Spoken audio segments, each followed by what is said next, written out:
Alors on ne sait pas si on va réussir à mettre d'accord. Effectivement, d'un côté, il y a les dispositifs qui sont peut-être polluants, énergivores, mais de l'autre, l'éducation a par ailleurs aussi un rôle à jouer dans cette transition écologique et sociale. Et pour en parler, nous allons donner la parole à Julie Ravillon, la directrice marketing d'Exterion Média, une fervente militante pour une communication comme vecteur des transformations à venir.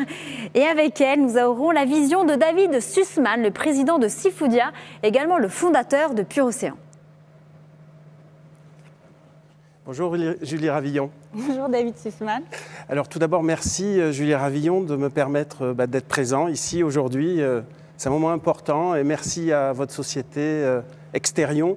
Bravo à tous parce que quel plaisir de voir que toutes les industries, les unes après les autres, s'engagent. Et je sais à quel point vous vous engagez d'ailleurs personnellement.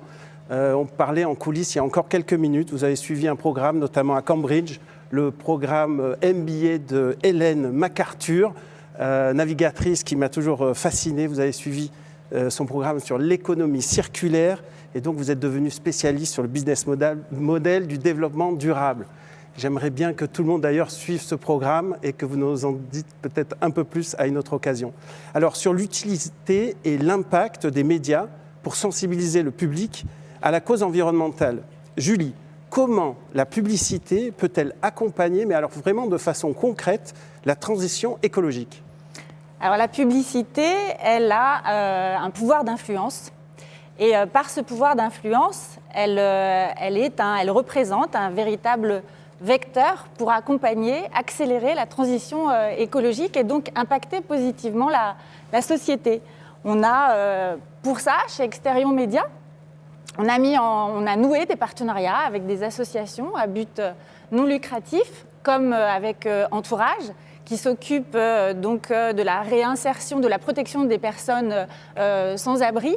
Et donc nous, sur l'ensemble de nos écrans à Paris, on va diffuser des CV de personnes qui sont en réinsertion, qui sont en recherche d'emploi pour les aider dans cette réinsertion sociale.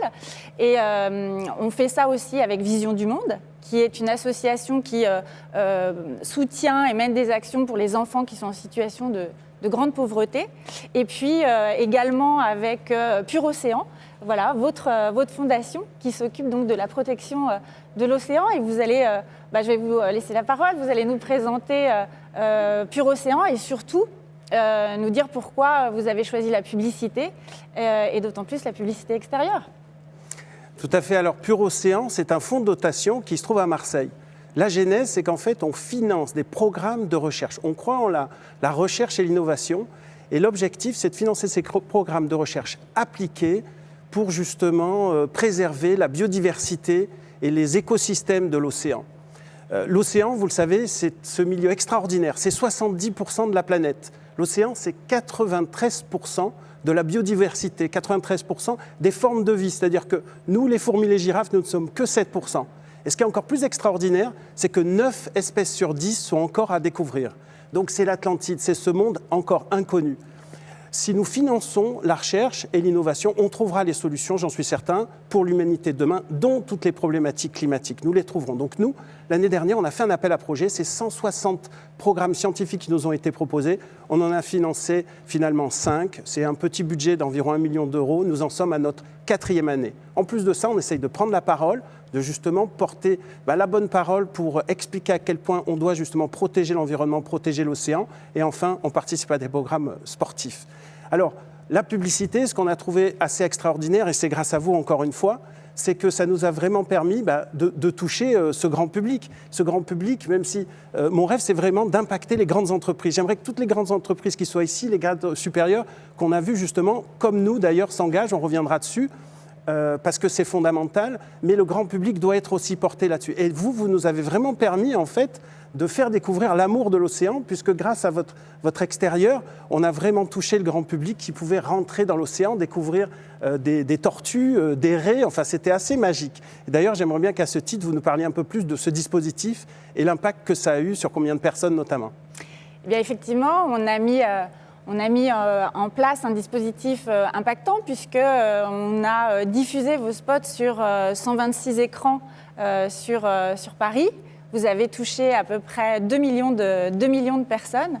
Et pour nous, c'est extrêmement important chez Exterion pour accompagner justement la transition écologique, pour sensibiliser en fait les personnes, de soutenir des causes comme la vôtre, et d'autant plus quand on sait que l'océan représente aujourd'hui 50% de notre oxygène, que c'est notre poumon bleu, qu'il est en danger à cause du dérèglement climatique, qu'il est en danger par nos comportements, qu'il est en danger par nos systèmes de production actuels, et qu'il faut donc, par cette médiatisation, justement sensibiliser, parce qu'il faut changer. Et la publicité doit accompagner ce changement, comme elle doit également aussi modifier son modèle pour vis-à-vis de ce climat qui est en danger, enfin de notre planète qui est en danger. Voilà. Et donc vous, David, vous êtes un entrepreneur, voilà, de Seafoodia. Votre entreprise, je crois que va être ou est déjà une entreprise à mission. Quelle est votre vision de la transition écologique? Comment vous intégrez ça dans votre stratégie, dans votre... Alors, je crois qu'il est en effet essentiel d'avoir la vision à la fois des entrepreneurs et des entreprises. Alors, ça doit être d'abord un engagement personnel. Moi, j'ai eu un déclic, c'était il y a un peu plus de 10 ans. J'ai rencontré un Inuit au Canada avec qui je travaille, qui pour la première fois me disait « David, regarde, je viens de voir de l'herbe » et puis vraiment j'ai eu un changement dans mes pêches. Et là, en rentrant en France, parce que je travaille dans 70 pays, je fais 185 millions d'euros, près de 200 millions d'euros de chiffre d'affaires, c'est 80 000 tonnes par an de pêche, je reviendrai dessus, qui sont durables et responsables. On pourrait dire la permaculture peut-être de l'océan. C'était les mots qu'on échangeait avec Ariel il y a encore quelques minutes. Et donc je crois qu'en fait, moi j'ai eu ce déclic et je crois que c'est important qu'on ait personnellement ce déclic pour qu'on puisse ensuite on peut s'engager auprès de nos entreprises. Tout ça c'est un process qui est assez long. Donc nous on a mis en place un plan de responsabilité à 10 ans. Donc on s'est donné le temps en fait pour être carbone free, pour être plastic free, etc. Et puis, on s'est vraiment engagé autour de notre plan de responsabilité des 5 P. Le P, évidemment, des people, mais le P aussi de la planète, donc qui est fondamental. On en a parlé avec Pure Océan.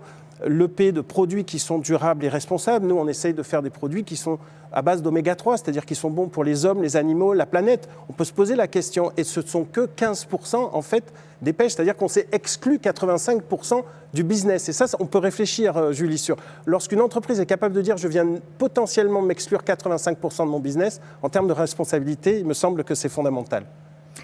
Tout à fait. Et la publicité également aussi est une entreprise qui, comme toutes les entreprises, doit se transformer. Chez Exterion Média, comment on met en place ça? Alors en fait, on va dire qu'il y a pas deux stratégies, parce que finalement c'est la même, mais en tous les cas il y a celle de l'entreprise, comment l'entreprise en tant que telle, comment Exterion va réduire par exemple son empreinte carbone. Donc là on met en place effectivement une stratégie, et puis il y a aussi comment on accompagne en fait nos clients, nos annonceurs dans cette transformation.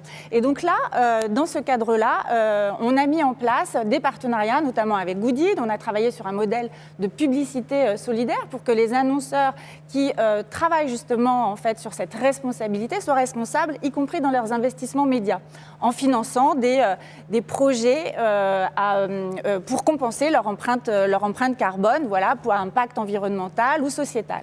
Et puis, on travaille également avec la start-up Greenly pour mesurer l'empreinte carbone sur le scope 1 de la campagne média. Mais une fois surtout qu'on a identifié l'empreinte carbone de la campagne, encore faut-il proposer une solution.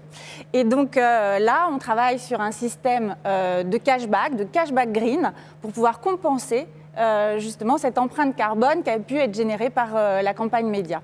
Voilà. Voilà ce qu'on fait en tous les cas chez Exterion. Alors nous sommes donc d'accord, aujourd'hui il y a vraiment urgence d'agir, urgence que toutes les industries se transforment, c'est une question de survie pour l'humanité, pour nos enfants, pour les générations futures. La publicité est en train de s'engager, j'en suis vraiment ravi. Alors, on avait ce débat, nous, dans l'alimentaire, dans le monde alimentaire, on a le Nutri-Score qui nous permet vraiment d'avoir 5 niveaux, en fait. Ce serait pas mal d'imaginer peut-être le Publi-Score au niveau de la publicité pour voir comment nous pourrions classer tout ça. Voilà, j'en laisse cela à votre réflexion. Encore, merci pour votre engagement auprès de Pure Océan. Merci à vous.